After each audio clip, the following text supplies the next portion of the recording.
এই নায়কটা হয়েছি মনে হচ্ছে দীপজল সাহেবের জন্য। উনি দুষ্টামি করে বলাতেই যে তোকে আমি হিরো বানাবো, এই হিরো বানাইতে যেয়ে আমাকে হিরো বানাই ফেলছে। এই আমাকে গ্রুমিংয়ের ভিতরে ঢুকাই দিল, 1 বছর ধরে প্র্যাকটিস করালো, করে 1 বছর পরে ছবি রিলিজ করলো। এই তখন আমি ফিল্মে চলে আসলাম। বাবার মন ভেঙেছিল কিনা, বাবা চেয়েছিল আপনাকে না না, অ্যাকচুয়ালি তখন তো আব্বু অলরেডি গত হয়েছে। আমি তো ফিল্মে আসছি 2012-তে, আর আব্বু তো 2007-এ মারা গেছে। আমার তো স্বপ্ন ছিল স্পোর্টসম্যান হওয়ার।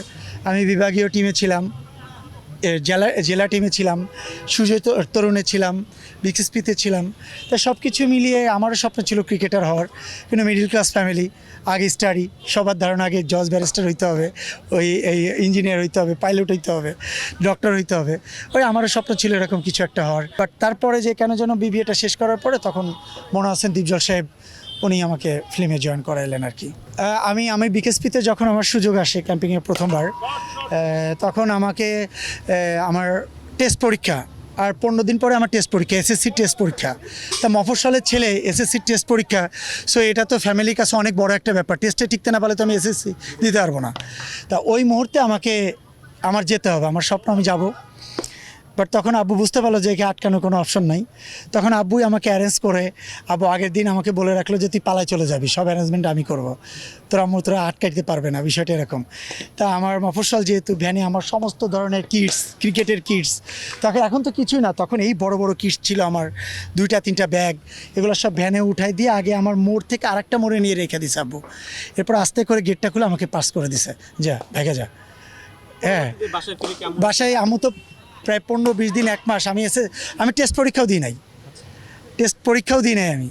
তা না দেওয়ার পরে পরবর্তীতে গিয়ে আমি ক্যাম্পিং করে আসার পরে আমি মাপচাপ চাওয়ার পরে আমার হেড স্যারের কাছে গিয়ে আম্মু সরি বলার পরে এরপর আমাকে এসএসসি পরীক্ষা দিতে দিচ্ছে আর কি।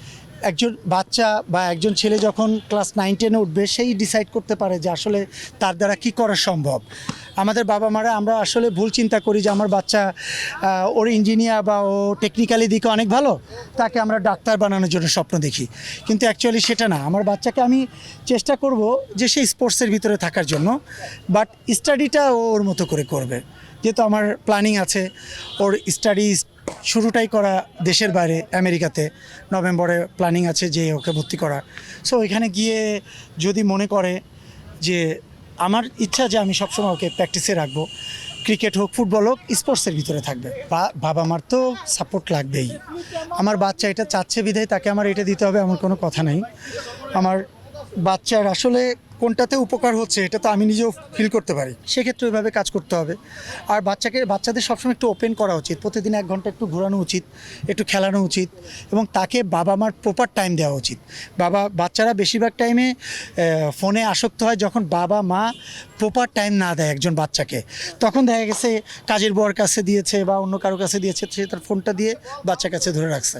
তো আমার মনে হয় প্রতিটা বাবা মারই তার বাচ্চাকে প্রপার টাইম দেওয়া উচিত, যতটুকু সময় হাতে থাকে আর কি।